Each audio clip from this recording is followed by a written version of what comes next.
Hiya folks, it's me. I've just got come to gloat. If you don't know, England have beat Denmark and we're through to the final of the Euro Cup.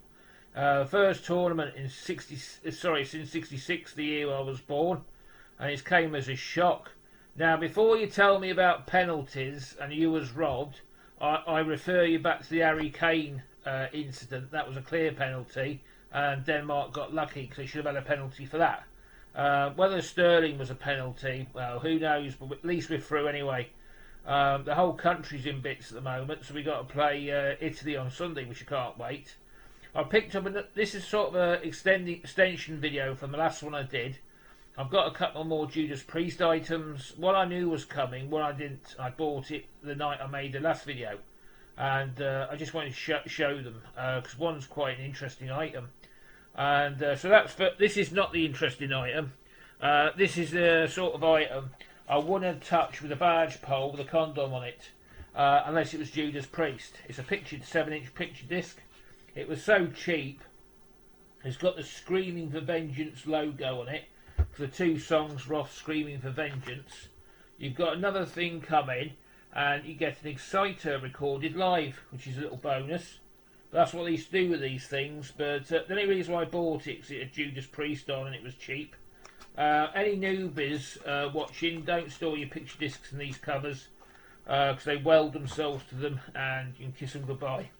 But this is the album of interest I wanted to show. This is the best of Judas Priest.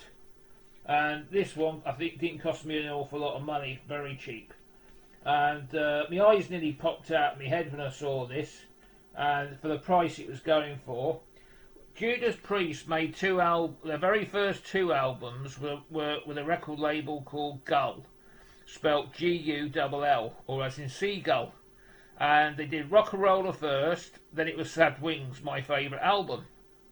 And what's happened is, I guess, when they signed for Sony CBS to do Sin After Sin and the rest of their albums, Gull thought, oh, we can make some more money out of them, so let's do a best of album. Now, so it's this one. But this record, as you may know, has got two drummer picture. One died last year, but I don't know who. One's still alive. I think it's Alan Moore still alive, and John Hinch died this year or last year. But one played on Coca-Cola and one played on Sad Wings.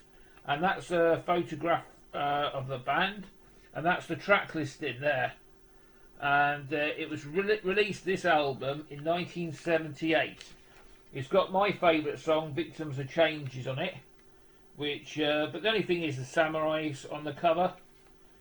Is that Priesty or not?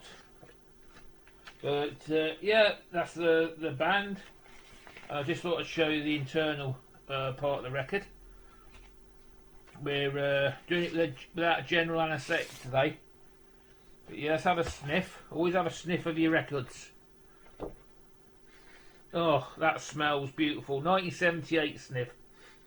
You can't beat it. Smells of old cardboard. One of the best smells in the world.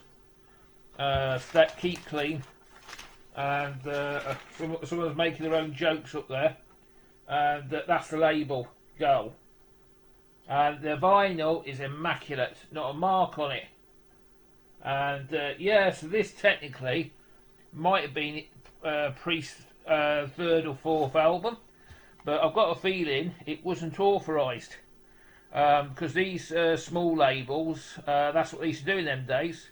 So my guess is the lads from Priest don't get a penny off this album. I'll be surprised they don't anyway. So they didn't get any money off their first couple of albums. It's well documented. But yeah, the record company thought, oh, we'll make a few more quid out of Judas Priest and release this one. But yeah, so this is my little find. What I've learnt since the last video, I've been doing a lot of research. And Judas Priest, a lot of their 7-inches were released in box sets that are quite recent.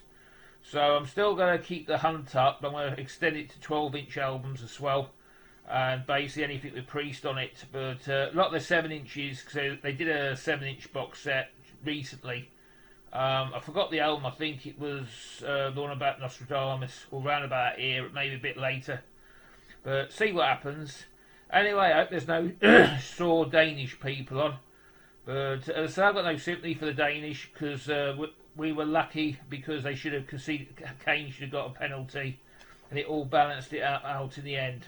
But I'm just grateful that England have won some. In my lifetime, we could actually, win something. Okie doke, folks. Stay healthy, and I'll catch you next time.